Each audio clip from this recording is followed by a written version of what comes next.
नमस्कार विद्यार्थियों, श्री श्याम कॉलेज की ऑनलाइन क्लासेज में आपका स्वागत है। इस क्लास में हम बीए बीएड सेकंड ईयर तथा बीए फर्स्ट ईयर के लिए जलवायु विज्ञान पढ़ रहे हैं और जलवायु विज्ञान में हम पढ़ रहे हैं वायु राशियाँ। वायु राशियों के अंतर्गत ये तीसरा पार्ट है और वायु राशियों में हम वायु राशियों की परिभाषा के बारे में पढ़ चुके थे। वायु राशियों के उत्पन्न होने की जो आदर्श स्थितियाँ हैं उनके बारे में हमने पढ़ लिया था, यानी हम इसके जो उत्पत्ति क्षेत्र हैं उनके बारे में पढ़ रहे थे।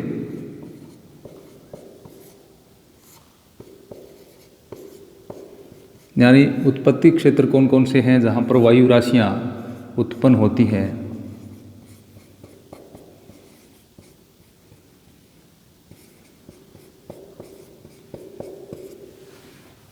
सोर्स रीजन्स या उत्पत्ति क्षेत्र हम पढ़ रहे थे। उत्पत्ति क्षेत्रों में हमने तीन आदर्श दशाएं जलवायु राशियों के लिए पढ़ी थी, यानी तीन आदर्श दशाएं किसी भी जलवायु राशि के उत्पन्न होने के लिए जरूरी होती हैं। यानी एक तो पहला कि क्षेत्र विस्तृत होना चाहिए किंतु समान गुणों वाला होना चाहिए, यानी एक विशाल क्षेत्र होना चाहिए जिसमें समान गुण यानी आर्द्रता एवं तापमान संबंधी जो गुण हैं वो समान होने चाहिए। जैसे अगर या तो पूरा जो भाग है वो सतलीय होना चाहिए जिससे उसमें तापमान एवं आर्द्रता संबंधी समानताएं हो, या पूरा भाग है जलीय होना चाहिए। यानी ऐसा नहीं हो जो भाग है वो जलीय एवं स्थलीय दोनों हो, क्योंकि अगर जलीय एवं स्थलीय दोनों भाग होंगे तो उसमें तापमान एवं आर्द्रता संबंधी जो समानताएं हैं वो उसमें नहीं मिलेगी। एक तो पहला ये हो गया। दूसरा, जो वायुमंडलीय दशाएं हैं वो कैसी होनी चाहिए, स्थायी होनी चाहिए। यानी वायुमंडलीय दशाओं में ज़्यादा परिवर्तन नहीं होना चाहिए, लंबे समय तक एक जैसी वायुमंडलीय दशाएं हैं वो बनी रहनी चाहिए। ये दो। इसके अलावा जो तीसरा कारक था वो वायु का अभिसरण नहीं होना चाहिए। वायु है वो अभिसरित नहीं होनी चाहिए, यानी कन्वर्जेंस नहीं होना चाहिए। वायु का डाइवर्जेंस होना चाहिए, यानी वायु का अभिसरण नहीं होना चाहिए, हवाएं आपस में टकरानी नहीं चाहिए। प्रतिचक्रवाती स्थिति उत्पन्न होनी चाहिए, यानी वायु का अपसरण होना चाहिए। तो ये तीन आदर्श स्थितियां हमने वायु राशियों की उत्पत्ति की पढ़ी थी। अब उत्पत्ति क्षेत्र में आदर्श दशाएं पढ़ने के बाद हम पढ़ेंगे, देखते हैं कौन कौन से ऐसे क्षेत्र हैं जहां पर वायु राशियां उत्पन्न होती हैं। तो इसमें कुछ क्षेत्र महाद्वीपीय हैं और कुछ क्षेत्र हैं वो महासागरीय हैं। तो आदर्श यानी भूपटल पर जो वायु राशियां उत्पन्न होती हैं उसके जो आदर्श क्षेत्र हैं, यानी उत्पत्ति के आदर्श क्षेत्र वायु राशियों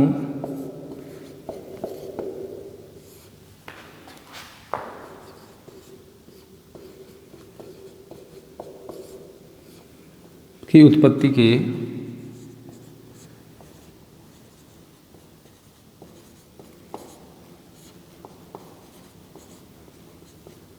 छह आदर्श क्षेत्र हैं। छह आदर्श क्षेत्रों में पहला जो क्षेत्र है वह है ध्रुवीय सागरीय क्षेत्र, यानी ध्रुव के पास में स्थित जो सागरीय भाग है वह पहला आदर्श क्षेत्र है।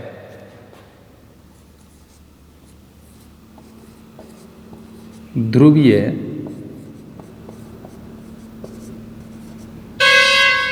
सागरीय भाग या ध्रुवीय सागरीय क्षेत्र, यानी ऐसा क्षेत्र जो ध्रुव के निकट स्थित है और कैसा है, सागरीय है, वह पहला आदर्श क्षेत्र है। अब ध्रुव के निकट हम सागरीय क्षेत्रों की बात करें तो पहला जो क्षेत्र आता है वह अटलांटिक एवं प्रशांत महासागर का जो उत्तरी क्षेत्र है उसको हम इसमें सम्मिलित करते हैं। प्रशांत एवं अटलांटिक महासागर का उत्तरी क्षेत्र, प्रशांत एवं अटलांटिक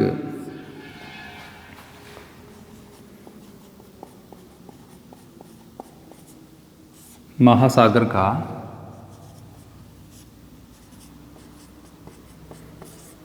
उत्तरी क्षेत्र। अब ये कौन सा समय रहेगा जिसमें वायु राशियों की उत्पत्ति का आदर्श क्षेत्र हम इसको कहेंगे, तो ये शीतकाल में वायु राशि की उत्पत्ति के लिए आदर्श क्षेत्र रहता है। यानी यहाँ पर जो वायु राशि की उत्पत्ति होगी वो कौन सा समय आदर्श रहेगा,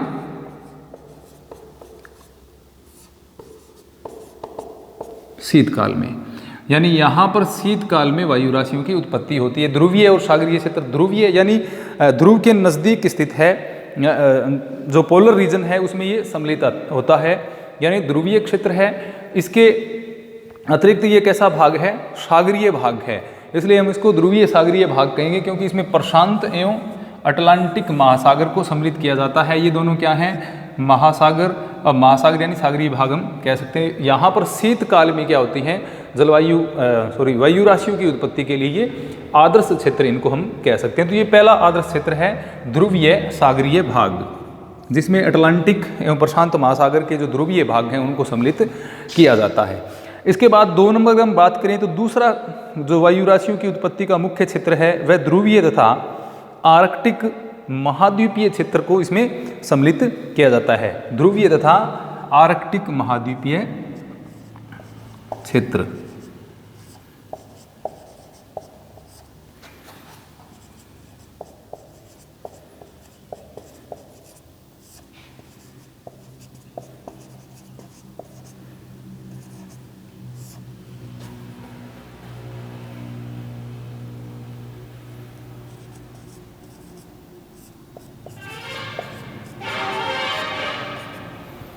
ध्रुवीय तथा आर्कटिक महाद्वीपीय क्षेत्र। आर्कटिक महाद्वीपीय क्षेत्र यानी आर्कटिक क्षेत्र के नज़दीक जो महाद्वीपीय भाग स्थित हैं उनकी बात इसमें की जा रही है।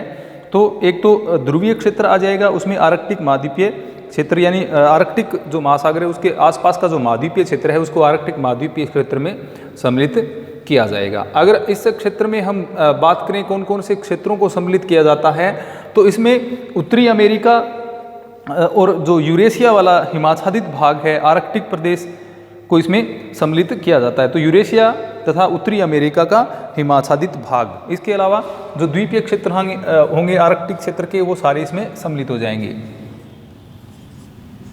उत्तरी अमेरिका तथा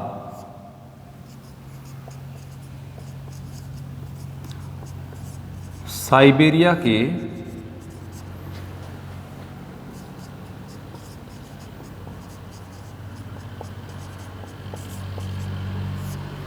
हिमाच्छादित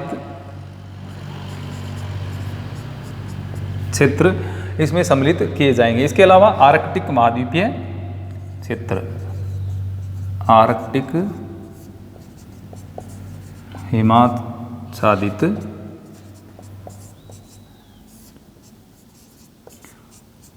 क्षेत्र को इसमें सम्मिलित किया जाता है। यानी ध्रुवीय आर्कटिक, ध्रुव के नज़दीक और आर्कटिक वाला जो क्षेत्र है उसमें उत्तरी अमेरिका, साइबेरिया के हिमाच्छादित क्षेत्र तथा आर्कटिक जो क्षेत्र है उसको सम्मिलित किया जाता है जो कि हिमाच्छादित रहते हैं। और ये भी शीतकाल में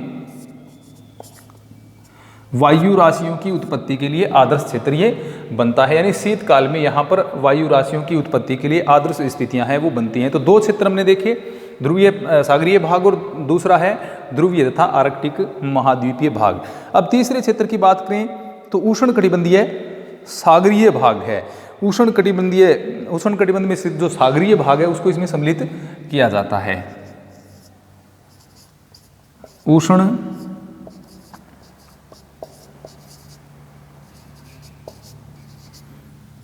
कटिबंधीय सागरीय भाग, इसमें या तो हम पूर्णतः सागरीय भाग को रखेंगे या पूर्णतः इसमें महाद्वीपीय क्षेत्र को रखा जाएगा। तो इस तरह से अलग अलग होंगे। यानी दोनों, जैसे आदर्श स्थिति में हमने पढ़ा कि विस्तृत क्षेत्र होना चाहिए परंतु उसमें समानता होनी चाहिए। तो समानता कैसी है, तो धरातलीय जो स्थलीय भाग होगा या पूर्णतः जलीय भाग होगा।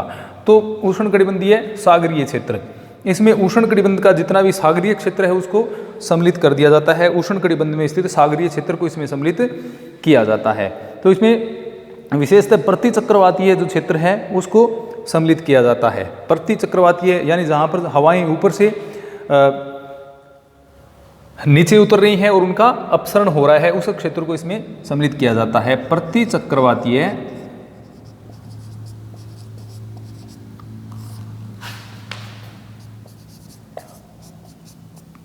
क्षेत्र, तो इसमें प्रतिचक्रवातीय क्षेत्र को सम्मिलित किया जाता है। अब यहाँ पर समय मौसम की बात करें तो यहाँ ग्रीष्म एवं शीतकाल, ग्रीष्म एवं शीतकाल दोनों में यहाँ पर जो वायु राशियाँ हैं उनकी उत्पत्ति के लिए आदर्श दशाएं हैं वो मिलती हैं। शीतकाल में भी और ग्रीष्म काल में भी यहाँ पर वायु राशियाँ हैं वो उत्पन्न होती हैं। इसके अलावा नंबर 4 की अगर हम बात करें तो उष्णकटिबंधीय महाद्वीपीय क्षेत्र इसमें सम्मिलित होते हैं।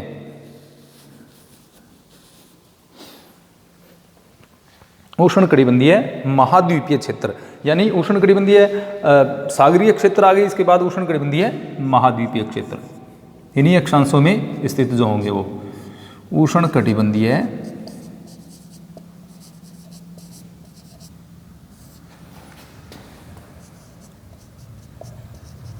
महाद्वीपीय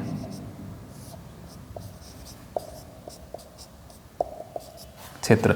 उष्णकटिबंधीय महाद्वीपीय क्षेत्र या उष्णकटिबंधीय महाद्वीपीय भाग जो है उसमें अफ्रीका, एशिया तथा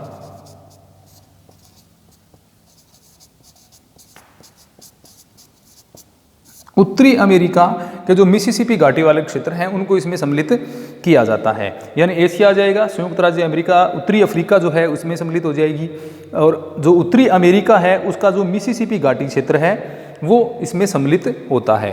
तो अफ्रीका का उत्तरी भाग, अफ्रीका का उत्तरी भाग, एशिया तथा उत्तरी अमेरिका का मिसिसिपी घाटी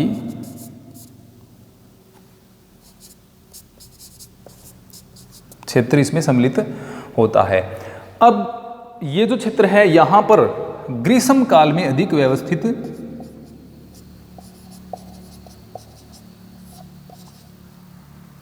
जलवायु वायु राशियों की उत्पत्ति होती है। ग्रीष्म काल में अधिक ये क्या होता है, व्यवस्थित। तो ग्रीष्म काल में यहाँ अधिक व्यवस्थित रूप से जो जलवायु राशियाँ हैं उनकी उत्पत्ति होती हैं। तो ये 4 आदर्श क्षेत्र हो गए। अब 5वां जो आदर्श क्षेत्र है वह है भूमध्य रेखीय क्षेत्र। भूमध्य रेखीय क्षेत्र जहाँ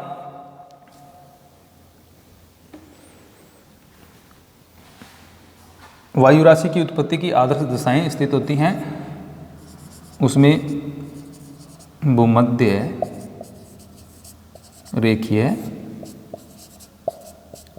क्षेत्र, इसमें भूमध्य रेखा के आसपास का जो क्षेत्र है, यानी इसके 5 डिग्री उत्तर दक्षिण या 10 डिग्री उत्तर दक्षिण का जो क्षेत्र है वो भूमध्य रेखीय क्षेत्र में सम्मिलित किया जाता है। अब यहाँ पर इस क्षेत्र में व्यापारिक हवाओं के बीच जो स्थित पेटी है उसको सम्मिलित किया जाता है, यानी व्यापारिक हवाओं के अंतर्गत जो पेटी आती है उसको सम्मिलित किया जाता है। व्यापारिक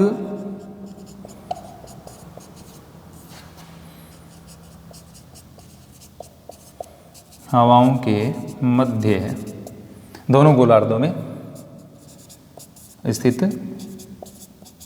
पेटी।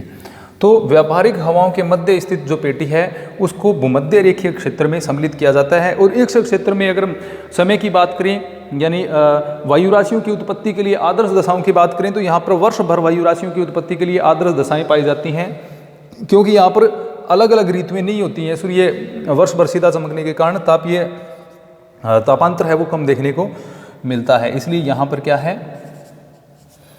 वर्ष भर वायु राशियों के उत्पन्न होने के लिए आदर्श दशाएं उत्पन्न रहती हैं, यानी आदर्श दशाएं हैं वो बनी रहती हैं। इसके अलावा अंतिम जो है वह है मानसूनी क्षेत्र। अब मानसूनी क्षेत्र में भी वायु राशियों की उत्पत्ति होती है। मानसूनी क्षेत्र, मानसूनी क्षेत्र ये है दक्षिण पूर्वी एशिया। दक्षिणी पूर्वी एशिया का जो क्षेत्र है उसको मानसूनी प्रदेश में सम्मिलित किया जाता है, और दक्षिणी पूर्वी एशिया का मानसूनी क्षेत्र भी वायु राशियों की उत्पत्ति के लिए आदर्श दशाएं उत्पन्न करता है। तो जो हमने 3 आदर्श दशाएं जो पढ़ी थी, 3 आदर्श दशाएं, उनके आधार पर अगर हम विश्व में प्रमुख जो वायु राशियों के लिए आदर्श क्षेत्र उत्पन्न होते हैं उनकी बात करें तो उनमें ये 6 आदर्श क्षेत्र हैं वो बनते हैं, जिनमें पहला है ध्रुवीय सागरीय भाग, जो कि प्रशांत महासागर एवं अटलांटिक महासागर का उत्तरी क्षेत्र जो है उसको कहते हैं। और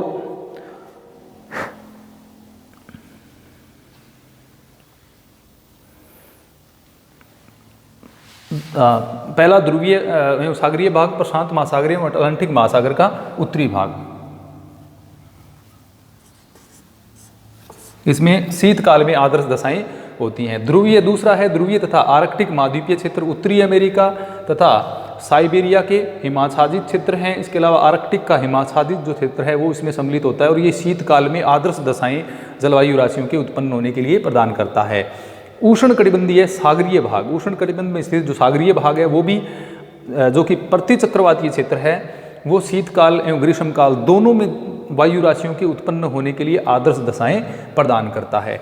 इसके बाद उष्णकटिबंधीय जो महाद्वीपीय क्षेत्र हैं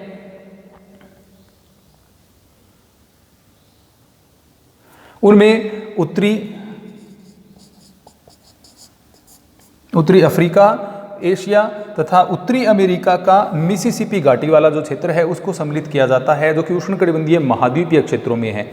फिर है भूमध्य रेखीय क्षेत्र, व्यापारिक हवाओं के मध्य में स्थित जो पेटी है यहाँ पर क्या होता है वर्ष भर वायु राशियों के उत्पन्न होने के लिए आदर्श दशाएं पाई जाती हैं।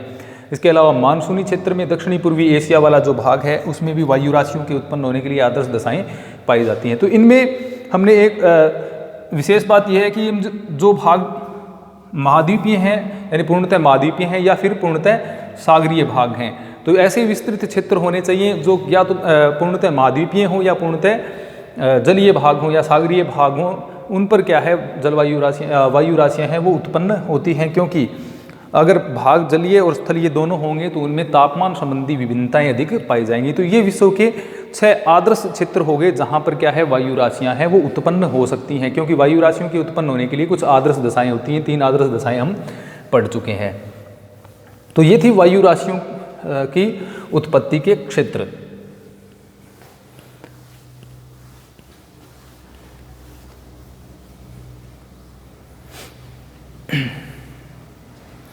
अब जो उत्पत्ति क्षेत्र हैं इनको हम विशेषतः 2 भागों में या 2 श्रेणियों में विभाजित कर सकते हैं। उत्पत्ति क्षेत्र है इनको 2 श्रेणियों में बांटा जा सकता है। 2 श्रेणियां कह सकते हैं, 2 इनके वर्ग कह सकते हैं। 2 वर्गों में एक तो ऐसा है जो प्राथमिक या इसको हम प्रमुख स्रोत भी कह सकते हैं और दूसरा द्वितीयक या गौण स्रोत प्रदेश है। पहला है प्राथमिक या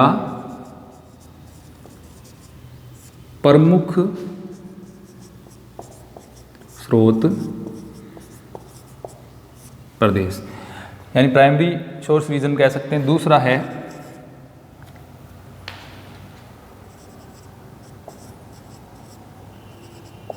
द्वितीयक या गौण स्रोत प्रदेश या उत्पत्ति प्रदेश। तो ये 2 प्रकार के इनको बांटा जा सकता है। एक तो प्राथमिक अथवा प्रमुख स्रोत है, दूसरा है द्वितीयक या गौण। प्राथमिक स्रोत की अगर हम बात करें तो ये अत्यधिक विस्तृत होते हैं जहां पर वायु राशियां क्या है लंबे समय तक टिकी रह सकती हैं। ये कैसे होते हैं? विस्तृत और यहां वायु राशियां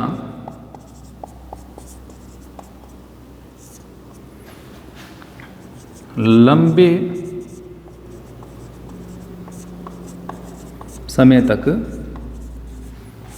टिकी रहती हैं। तो ये पहले स्रोत हो गए, यानी ये ऐसे स्रोत हैं जहाँ पर ये अत्यधिक विस्तृत है यानी इनका विस्तार ज़्यादा है और वायु राशियाँ यहाँ पर लंबे समय तक टिकी भी रह सकती हैं। इसमें उष्णकटिबंधीय गर्म सतह वाले क्षेत्र होते हैं कुछ, इसके अलावा उष्ण रेगिस्तानी जो क्षेत्र हैं वो भी आ जाते हैं, शीत प्रदेश भी इसमें आ जाते हैं। एक तो उष्णकटिबंधीय गर्म सतह वाले प्रदेश, उष्ण कटिबंधीय गर्म सतह के प्रदेश। इसके अलावा उष्ण शुष्क मरुस्थलीय प्रदेश। तीसरे हैं आर्कटिक शीत प्रदेश। तो ये क्षेत्र कैसे हैं? ये प्राथमिक या प्रमुख क्षेत्र हैं, ये विस्तृत क्षेत्र हैं और वायु राशियाँ यहाँ पर लंबे समय तक टिकी रह सकती हैं, क्योंकि यहाँ पर जो आदर्श दशाएं हैं उनमें ज़्यादा परिवर्तन देखने को नहीं मिलता। अब दूसरे या जो गौण उत्पत्ति क्षेत्र हैं वो जहाँ पर विस्तृत समांशतः होती है, वायु राशियाँ अधिक समय तक यहाँ नहीं रह पाती, यानी वास्तव में उत्पत्ति के ठीक बाद वायु राशियाँ कैसी होती हैं, यहाँ पर गतिशील हो जाती हैं। वायु राशियाँ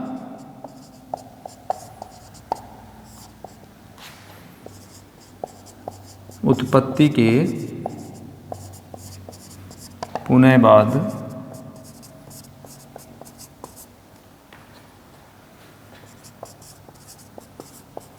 गतिशील हो जाती हैं।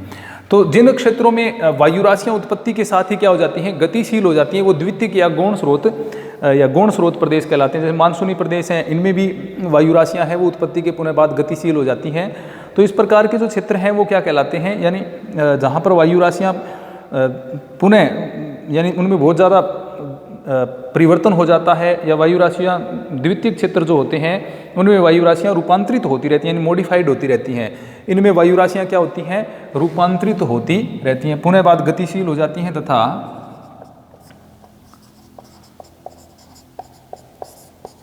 रूपांतरित होती रहती हैं।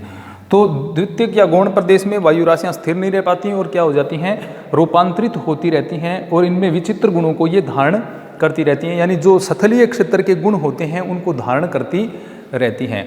तो इस प्रकार हमने देखा वायु राशियों के उत्पत्ति क्षेत्र हैं, उनके लिए 3 आदर्श दशाएं हैं और उसके आधार पर 6 जो उत्पत्ति क्षेत्रों का निर्माण होता है, जिनको हम 2 श्रेणियों में बांटते हैं। एक तो होता है जो कि प्राथमिक स्रोत हैं, जैसे उष्णकटिबंधीय गर्म सतह वाले क्षेत्र, उष्ण शुष्क मरुस्थलीय क्षेत्र और आर्कटिक शीत प्रदेश जो हैं वो तो प्रमुख या गौण क्षेत्रों में आ जाते हैं। इसके अलावा द्वितीयक स्रोत वो होते हैं जिनसे क्या है वायु राशियाँ उत्पन्न होती हैं लेकिन वहाँ पर स्थिर नहीं रह सकती, उत्पत्ति के पुनः बाद क्या हैं वो सक्रिय हो जाती हैं या गतिशील हो जाती हैं, और इनमें रूपांतरण होता रहता है, ये मॉडिफाइड होती रहती हैं, रूपांतरित होती रहती हैं। तो ये थे वायु राशियों की उत्पत्ति क्षेत्र। धन्यवाद।